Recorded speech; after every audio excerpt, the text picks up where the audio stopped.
Bueno, sé que nosotros estamos entendiendo algunas cosas que antes no entendíamos, ¿no? Y estamos encaminándonos en la enseñanza, digamos, una enseñanza mejor, podemos decir, ¿no? Una enseñanza más precisa, más llena de la gracia de Dios, ¿no? Diferenciando entre lo que es el antiguo pacto y el nuevo pacto, ¿no? Lo que es la ley y la gracia.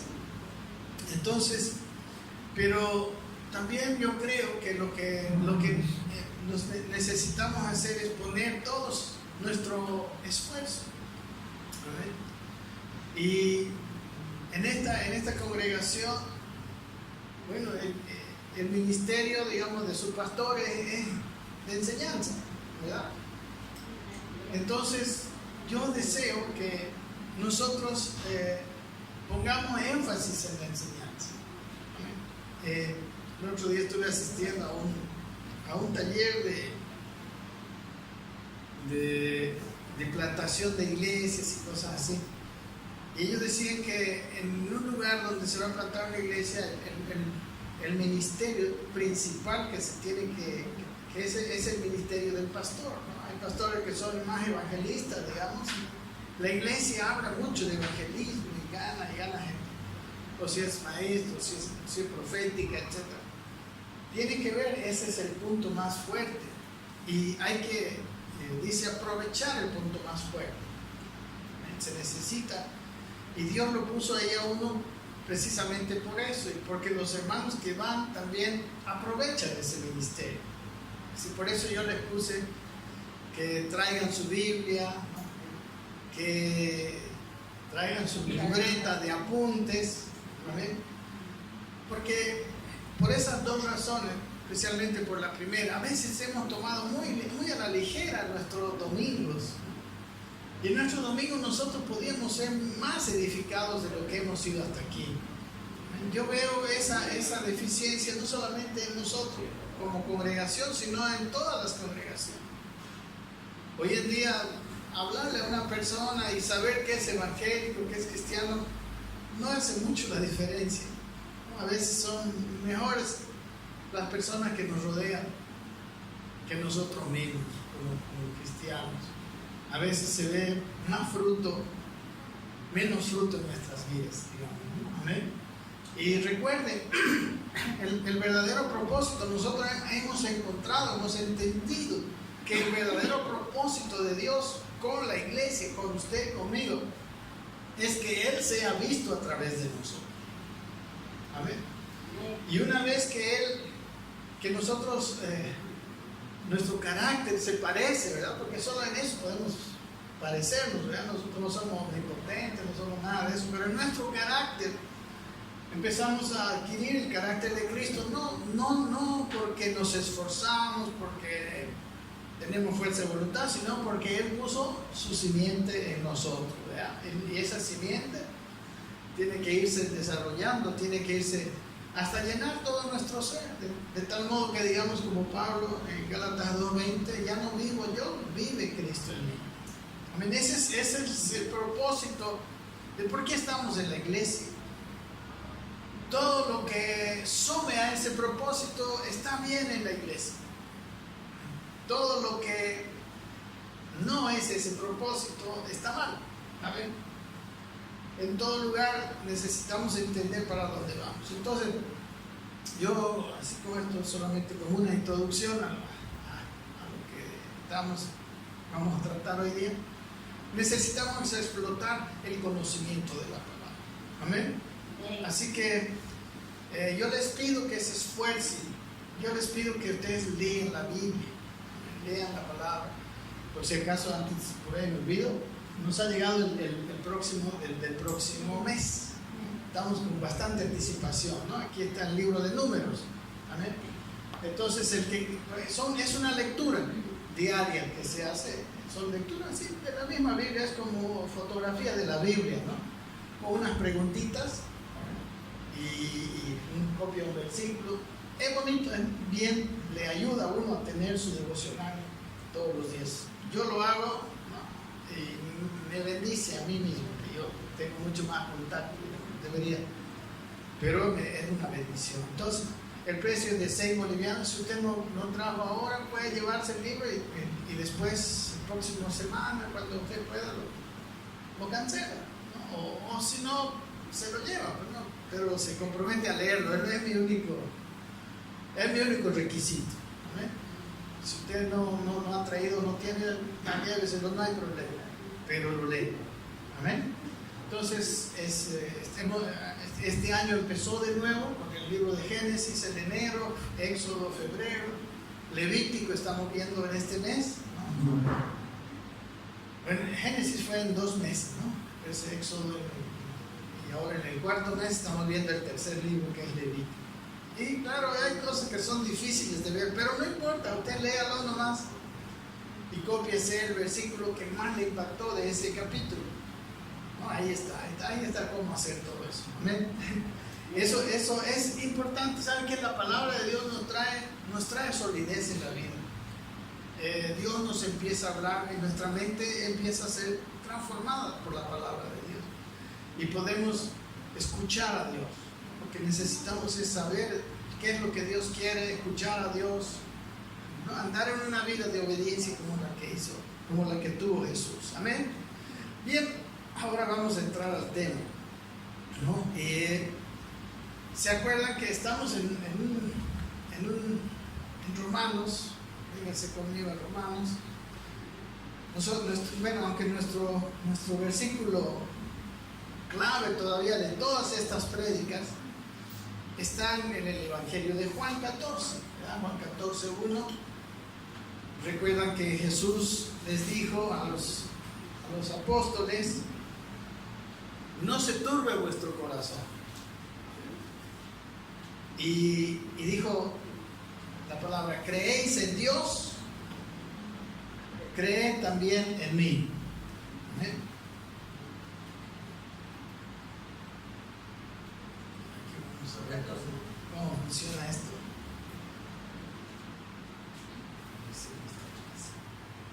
Bien, vamos a funcionar con 2 computadoras.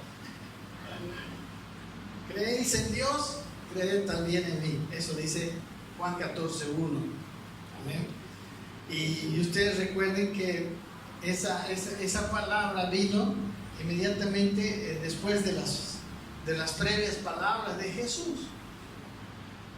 Que Simón Pedro le dijo, dice: ¿a dónde vas? Jesús respondió: a donde yo voy no me puedes seguir ahora, mas me seguirás después, le dice a Pedro, ¿no? O sea, tú no me vas a acompañar a la cruz. Y Pedro le dijo: Señor, ¿por qué no te puedo seguir ahora? Dice: mi vida daré por ti. Y Jesús le dice, en el versículo 38, Jesús le respondió: ¿tu vida pondrás por mí?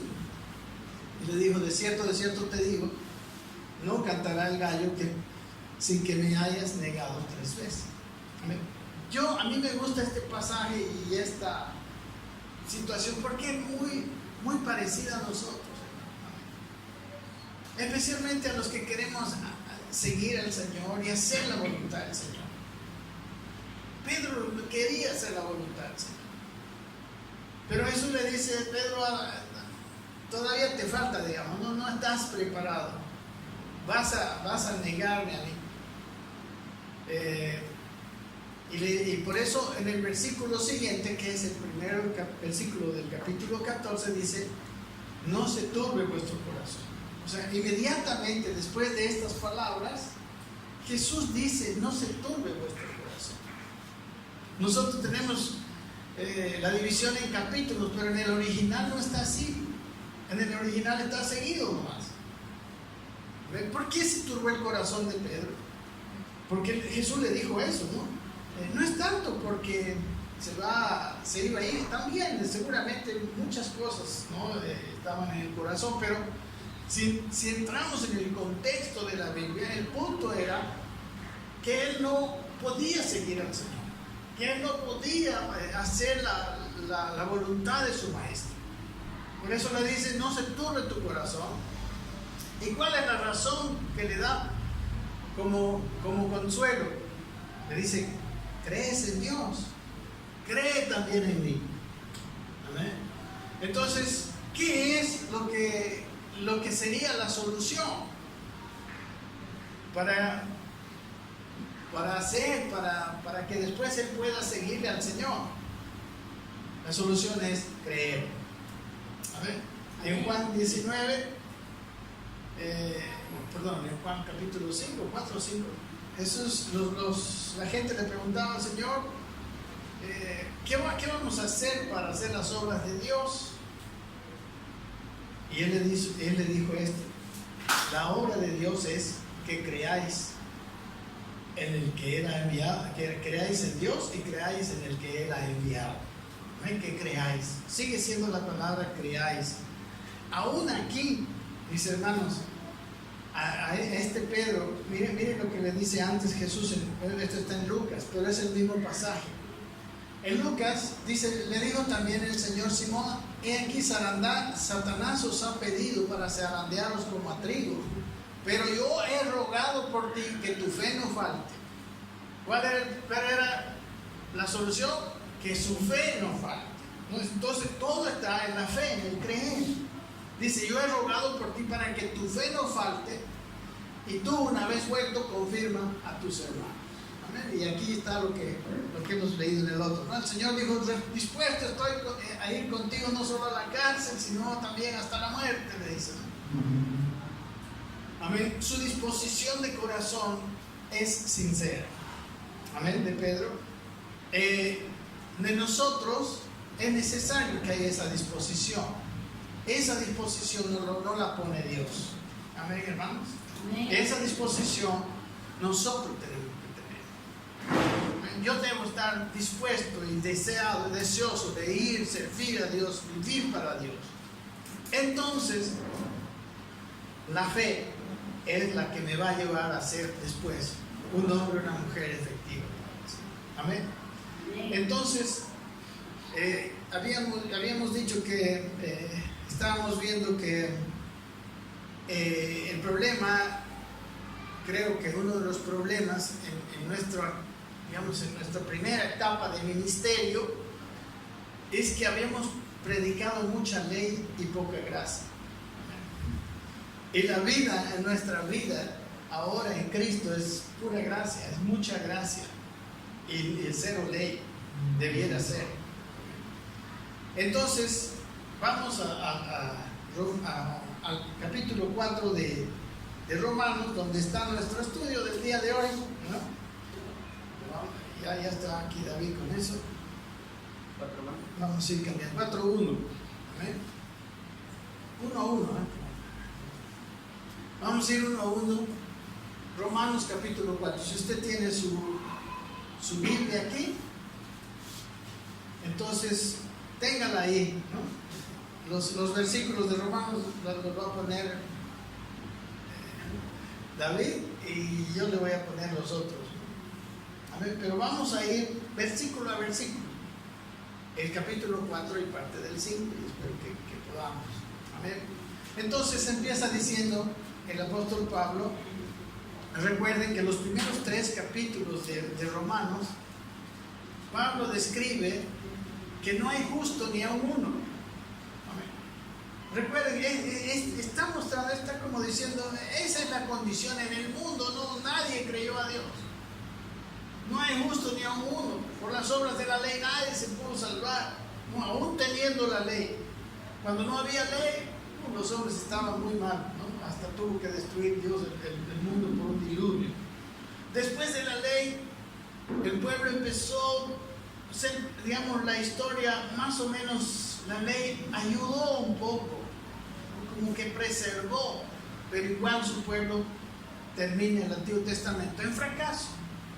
En realidad la ley nos da el conocimiento. Y aquí Pablo les está hablando, aquí, ¿a quiénes les está hablando?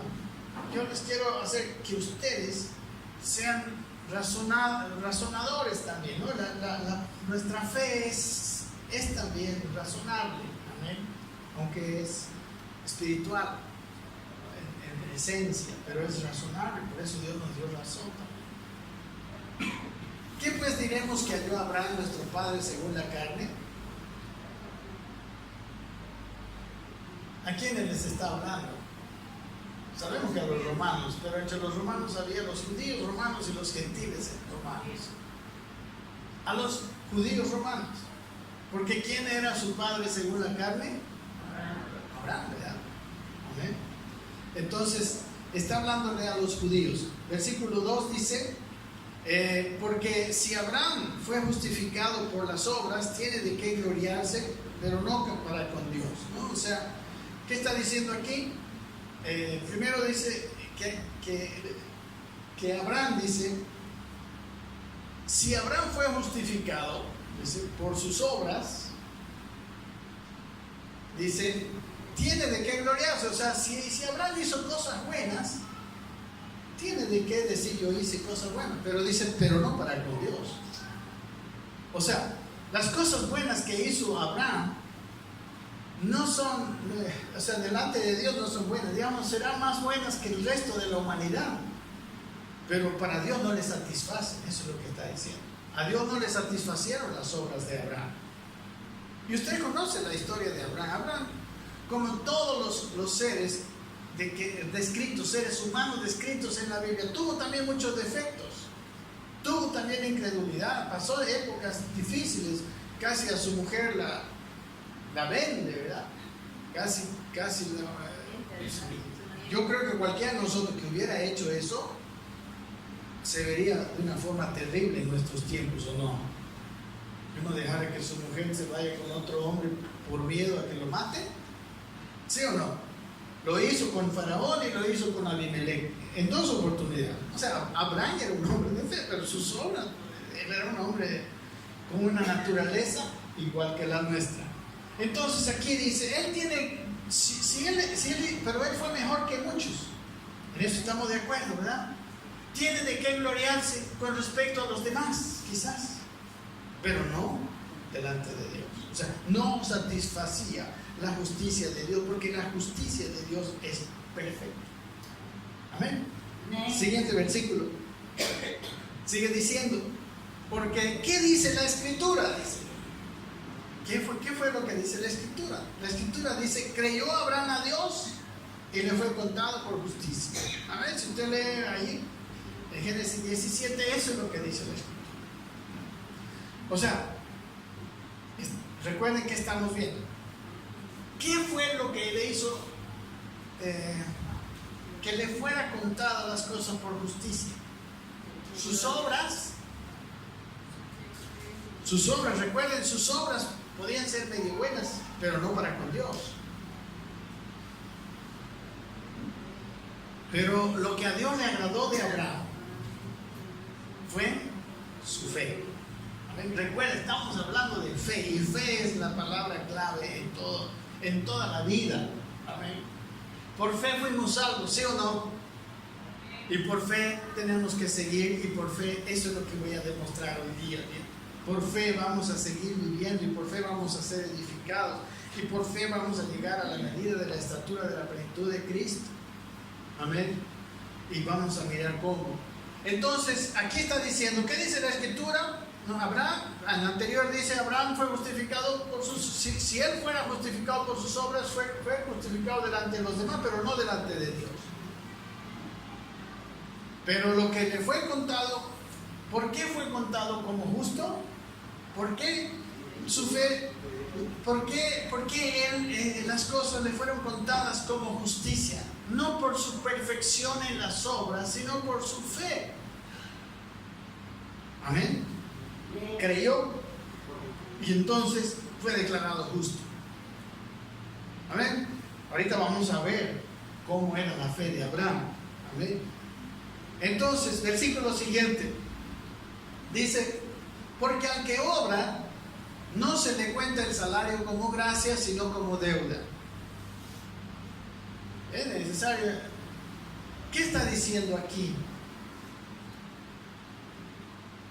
Si yo, digamos, está hablando de salario, ¿qué es un salario? Es el pago que le dan a uno por un trabajo que hace, ¿no ven? Amén.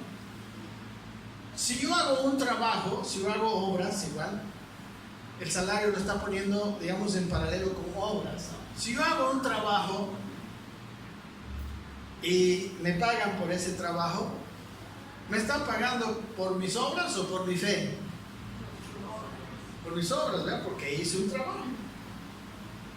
Cuando yo, digamos, tengo obras buenas, digamos, merezco, ¿no? Una retribución, merezco que sea aprobado. Pero si yo no hago ninguna cosa, pero, digamos, por decir, si yo no trabajo nada, pero me dan mi salario, mi salario es por gracia. Amén. Es gratis. O sea, no me lo deben.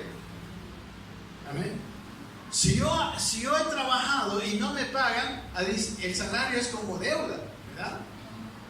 Si yo trabajo y no me pagan, entonces están cometiendo una injusticia, porque ese salario me lo deben. Amén. Porque yo trabajé. Amén. Nosotros queremos vivir. Ahora, nosotros queremos vivir. ¿Cómo se puede decir? Haciendo lo bueno para que Dios nos tenga que pagar. O sea, muchas veces nosotros, yo he escuchado esta palabra, yo no merezco. Dios, yo no merezco. Hermano, qué noticia. Ninguno de nosotros merece. Amén. Si algo merece, porque la paga del pecado no es bendiciones. Amén. La paga del pecado es muerte. Y la Biblia dice que si alguien infringe la ley en un punto, es culpable de todos. Amén. Entonces, como seres humanos, por eso en los 3 primeros capítulos previos de Romanos, el apóstol Pablo dice que no hay justo ni a uno. No hay quien busque a Dios. Todos se desviaron, a una se hicieron inútiles. ¿Y por qué es eso? Porque tenemos una naturaleza caída. Amén. Aún nuestras mejores obras, les decía el profeta Isaías, todas vuestras justicias me son como trapo de inmundicia. Amén. No hay una justicia que el hombre tenga que sea perfecta. Ni Abraham le dijo, tú tienes de qué gloriarte con tus obras, pero no para conmigo. Amén. Porque si bien Abraham fue un buen hombre, Abraham fue un hombre obediente, pero también falló.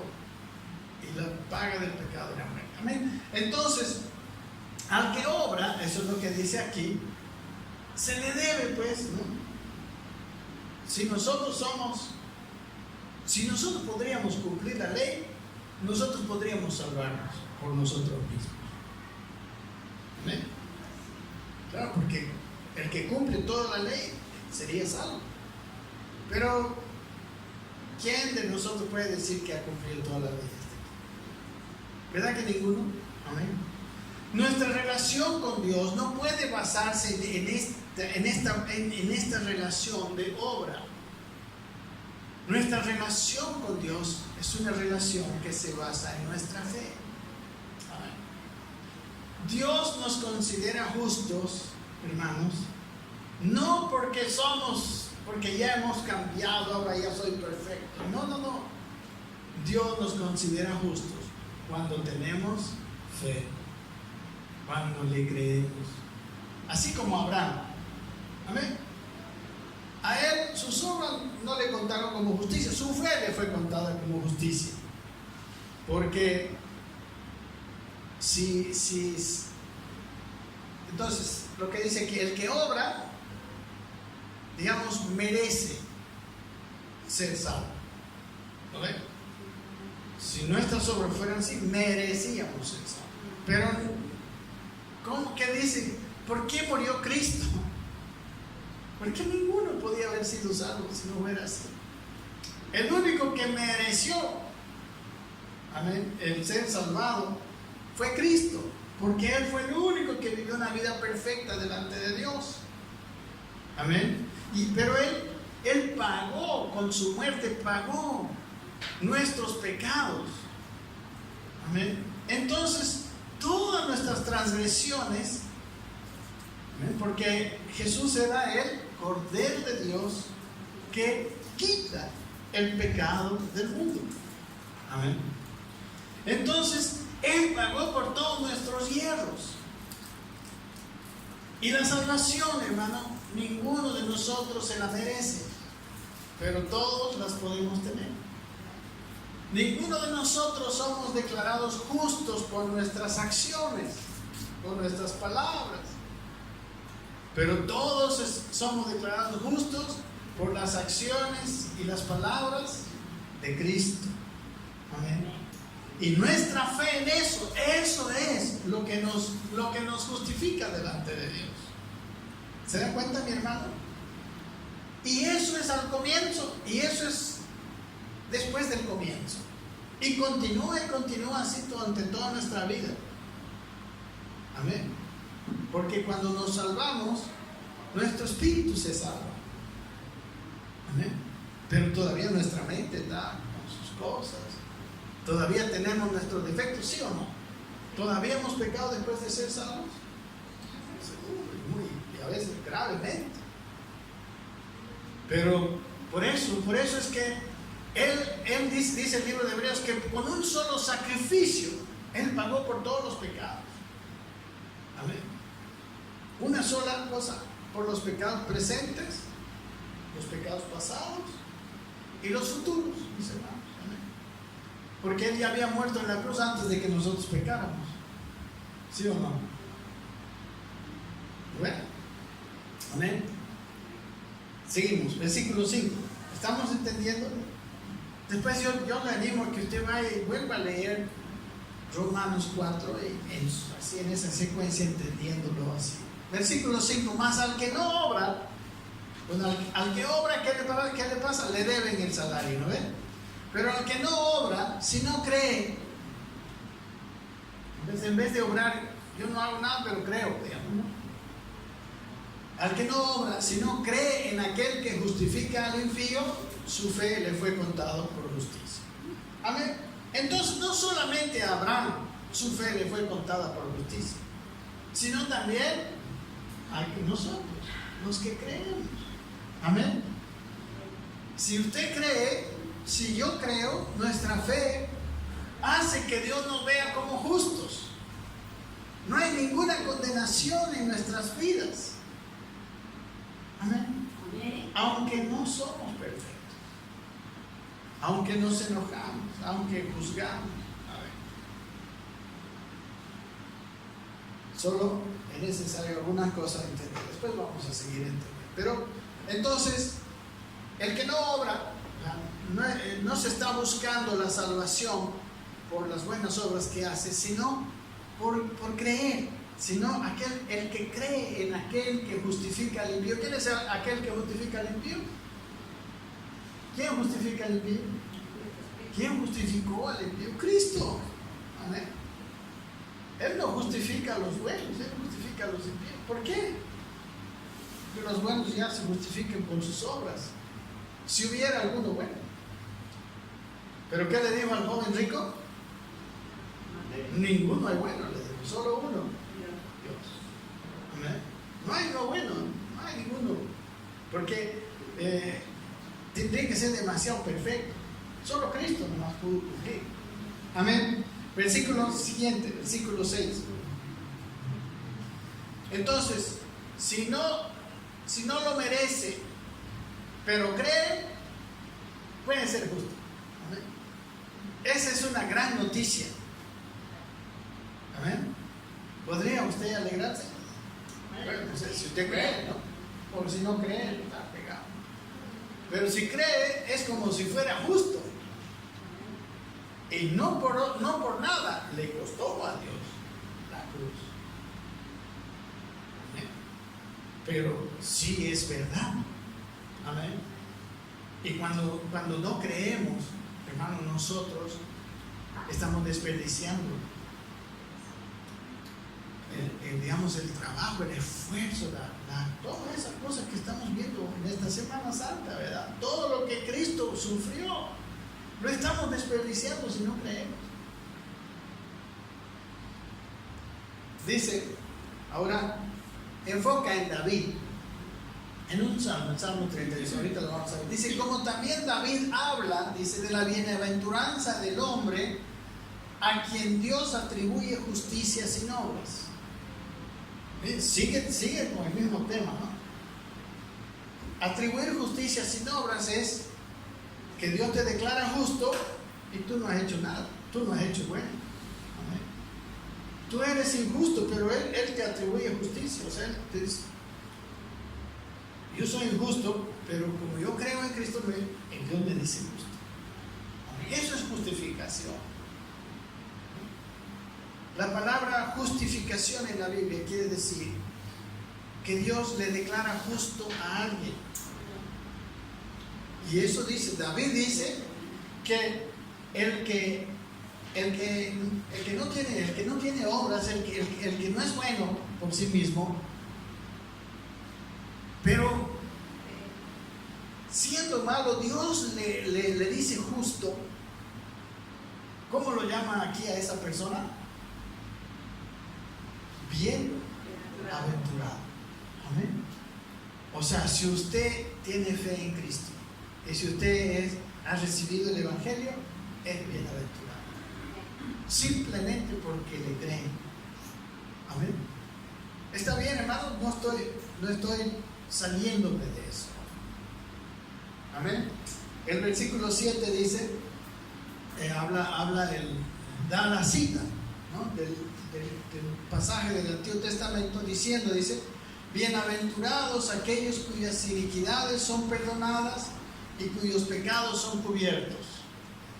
Que eso es lo que le ha pasado a quién. Digan amén, amén. Amén a ustedes, a los cristianos de este tiempo. Somos bienaventurados porque nuestras iniquidades son perdonadas y nuestros pecados son cubiertos. Amén. Por eso somos bienaventurados. Miren, esto está en el Salmo 32.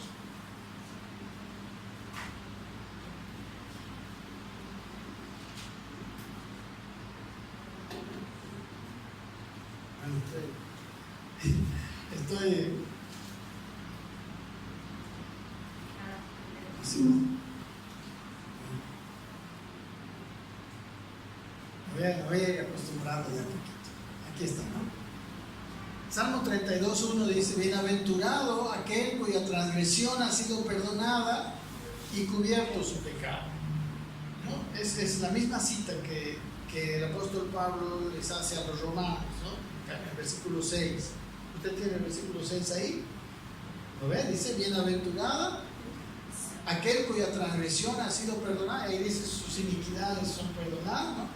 Y sus pecados son cubiertos. ¿Ve? Es la cita del Salmo 32. Usted sabe que uno de los salmos de perdón más grandes, uno de ellos es el Salmo 32, igual que el Salmo 55.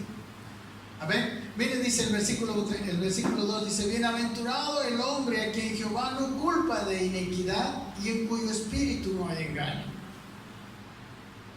Amén.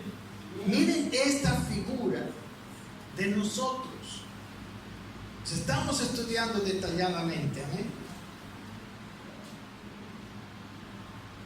¿A quién no culpa el hombre de iniquidad?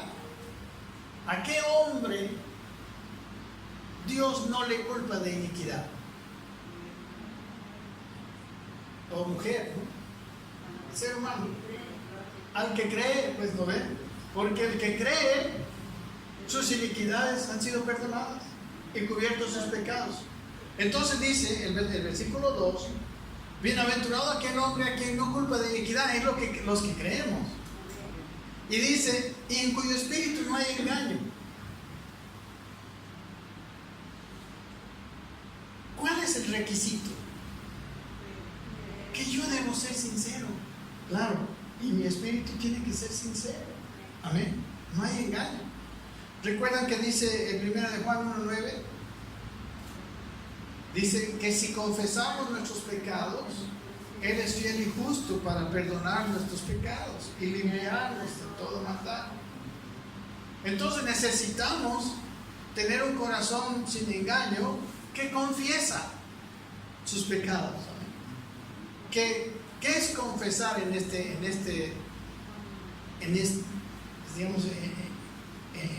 argumento de 1 de Juan 1? Confesar quiere decir reconocer. Amén. Mostrar, reconocer. Sí, he pecado. Perdón. He pecado. Por eso dice en su espíritu, o sea, es cubierto su pecado, no hay engaño, o sea, hay necesidad, mis hermanos, para nosotros andar en justicia delante de Dios, hay necesidad de que nosotros querramos. Amén. Abraham, por ejemplo, no era un hombre perfecto, pero un hombre que amaba a Dios y que obedeció a Dios hasta el fin. Amén. Pero no era perfecto. Sus imperfecciones y sus pecados y sus fallas, ¿verdad? Sus terribles fallas que tuvo Abraham, hermanos, fueron perdonadas porque él creyó. ¿Me entienden? O sea, lo único que Dios espera es que nosotros creamos y vamos a vivir para la gloria de Dios, vamos a vivir para Dios. Entendemos que en esta vida el Dios es lo más importante. Amén. Y nos hemos dedicado a eso. Amén. Los salvos no solamente han recibido la salvación y así, no, los salvos son los que han recibido la salvación y ahora están viviendo para Dios. Eso es el bautismo. ¿Qué quiere decir el bautismo? La Biblia dice en Romanos 6 que el bautismo es la imagen de que uno entra al agua como muriendo a su antigua vida y sale otra vez a una vida nueva, a una vida de pensar como Dios piensa, a una vida de seguir el camino del Señor. Amén. Como Pedro. Pedro quería, él le dijo: Señor, yo mi vida voy a poner por ti. Pero ¿qué es lo que hace Dios? Dios no le pone esas ganas. Dios le quita sus imperfecciones. Amén. Dios le quita lo que le está impidiendo agradar a Dios. Amén. O sea, nosotros podemos ser perfeccionados por Dios, pero tenemos que tener una intención correcta en nuestro espíritu. No debe haber doblez. Amén. Por eso, ¿cuál era el primer mandamiento de la ley? No tendrás dioses ajenos delante. O sea, no tenemos que tener otro más grande que Dios en nuestra vida. Y así todos defectuosos, todo pecadores, todavía con tantas cosas. Sí. ¿Qué es lo que más le importa a Dios? Es esa intención, ese deseo, un espíritu sin engaño. Porque ¿saben qué también? ¿Qué pasa? Cuando uno es salvo, la Biblia dice que su espíritu es salvo, pero su alma no. Nuestros pensamientos no son salvos. Sus pensamientos están igual que antes, cuando usted se convirtió. Sus pensamientos deben ser renovados, transformados por medio de la renovación de nuestro entendimiento. Sus emociones, cuando usted fue salvo, cambiaron, ¿verdad que no? Deben ser sanadas. Amén. Todo eso en el alma y en su cuerpo. Igual nuestro cuerpo, no nos volvimos más jovencitos, más simpáticos cuando nos salvamos, ¿no? Nuestro cuerpo, es más, nuestro cuerpo sí se va a morir, mis hermanos. ¿Eh? El cuerpo no se salva en esta vida. La salvación del cuerpo ya es después, ¿no? Cuando nuestra carne, dice 1 Corintios 15, cuando esto corruptible se haya vestido de incorrupción. Amén. Amén. Y eso habla del cuerpo. Pero nuestro espíritu, hermanos, no sé si usted lo sabe, pero su espíritu, cuando usted ha creído en el Señor y ha nacido de nuevo, como dice Juan, ha nacido del Espíritu. El que ha nacido del Espíritu, Espíritu, ¿verdad? Su espíritu es perfecto. Su espíritu no tiene pecado ya. Amén. El punto es que usted pueda entender a su propio espíritu, porque su espíritu está junto con el Espíritu Santo. Amén. Por eso, los que se ocupan de la carne, el ocuparse de la carne es muerte. Más bien, el ocuparse del Espíritu es vida y paz. O sea, cuando nosotros nuestro ser empieza a hacer que lo espiritual sea más fuerte en nosotros. Amén. cuando la presencia del Señor está siendo cada vez mayor en nuestras vidas, entendemos a nuestro espíritu influye en nuestra alma y en nuestro ser, y nosotros vamos siendo transformados. Por eso la clave de la fe es oír a Dios. Más adelante vamos a ver Romanos 10, 17, dice por qué. La fe viene por el oír, y no el oír, el oír por la palabra de Dios. Amén. Entonces, esto dice el Salmo 32. Amén. Entonces, miren lo que dice los siguientes versículos. Dice, miren, lo mismo. ¿Están conmigo? Mientras callé, se envejecieron mis huesos en mi gemir todo el día. Recuerden que si confesamos, el que confiesa ya no se cayó, pero mientras no confiesa, estaba pasando bien feo, ¿no? Cuando uno tiene pecado y no lo confiesa, así lo describe el salmista David, ¿no? Como dice el de Romanos. Mientras callé, se envejecieron mis huesos en mi gemir todo el día, dice. Porque de día y de noche se agravó sobre mí tu mano, se volvió mi verdor. O sea, ¿qué es verdor? Es decir, todo verde, un patio bonito, ¿no? Regado. Se convirtió todo lo que antes era así bonito ahora en sequedades de verano, ¿no? Se secó mi corazón. ¿Mientras qué? Mientras callé, mientras no confesé, mientras no me arrepentí, pasó esto. Pero el versículo 5 dice lo mismo que primera de Juan 1:9 dice: mi pecado te declaré y no encubrí mi iniquidad. No confesé, mostré mi iniquidad. Dije, dice, confesaré mis transgresiones a Jehová. ¿Y cuál fue el resultado? Y tú perdonaste la maldad de mi pecado. Amén. Primera de Juan 1:9 en Antiguo Testamento. ¿Me entiende, mi hermano? ¿Sí? Por eso nuestro camino, como vamos a ir viendo más adelante, es un camino de edificar nuestra fe. No es un camino de hacer obras para merecerme. Sí. Entonces, seguimos ahora sí en el versículo 6 estamos, ¿no? Amén. 4:7 dice, el 4:8 sería: bienaventurado el varón a quien el Señor no inculpa de pecado. Eso dice el Salmo 32. Y dice, seguimos en el versículo 9. Pregunta: ¿es pues esta bienaventuranza para los que son de la circuncisión o también para los que son de la incircuncisión? Aquí merece un poco de explicación para los que no saben. ¿Quiénes son los de la circuncisión? Los judíos, ¿verdad? Usted sabe que un judío, cuando es niñito, a los 8 días, lo circuncidan. Amén. Le hacen una operación en un cierto lugar a todo judío. Amén. Y esa era una señal del pacto, ¿no? De la ley. O sea, eso estaba en la ley. A Jesús le hicieron eso también, ¿no? Porque él nació bajo la ley. Amén. Entonces, los de la circuncisión en realidad son los judíos. Y los de la incircuncisión son los que no son circuncidados, que somos todos los que no somos judíos. Amén. Sí. Sí, la incircuncisión. Entonces, la pregunta es: esta bienaventuranza, ¿cuál bienaventuranza? La bienaventuranza de aquel a quien Dios le atribuye justicia sin obra, solo por fe.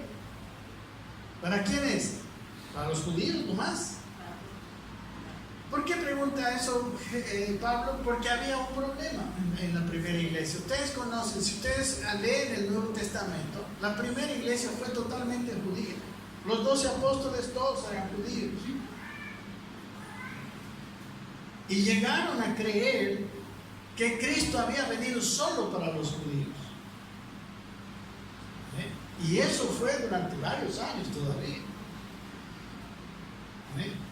Créanme, porque ahí lo van a ver ustedes en la historia, ¿no? En el libro de los Hechos. Y Pedro, Dios tuvo que mandarle una visión a Pedro. ¿Se acuerdan de esa visión de ese lienzo con animales inmundos? Y le dijo: Pedro, mátalo y come.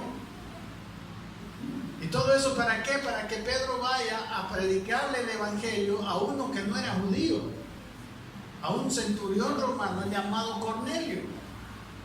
Amén.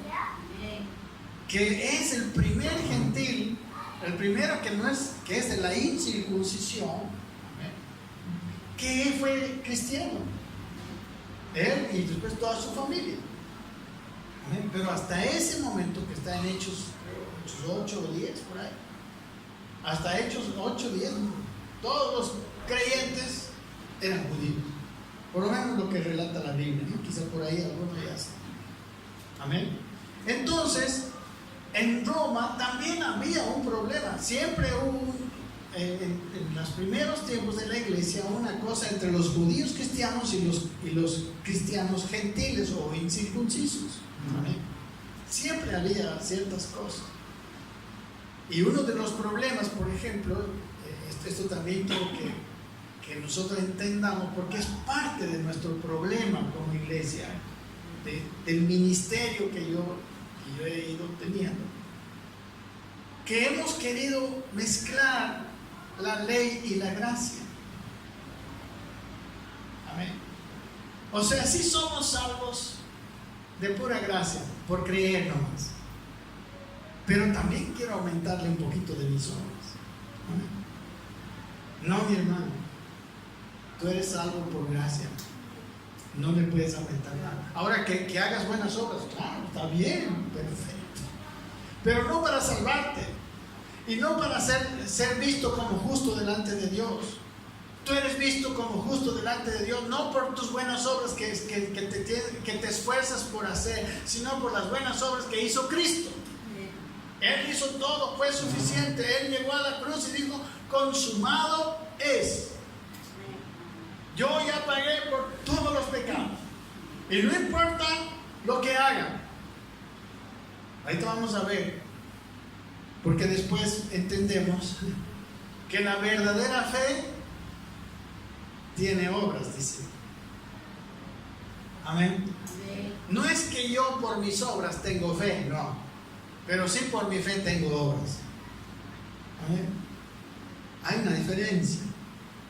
Si yo tengo una verdadera fe, Él pone su espíritu en mí, Él me ha hecho nacer de nuevo, y mis obras empiezan a cambiar, pero no como un resultado de mi esfuerzo para ganarme el cielo, sino como resultado de que su presencia está llenando mi vida más y más y más. Amén. Por eso nuestro camino es un camino de presencia, es un camino de buscar su presencia todos los días, es un camino de comunión, es un camino de permanecer en Él. Nosotros cambiaremos no por nuestros esfuerzos, cambiaremos precisamente porque tenemos su compañía. En 2 de Corintios 3:18 dice que nosotros, dice, viendo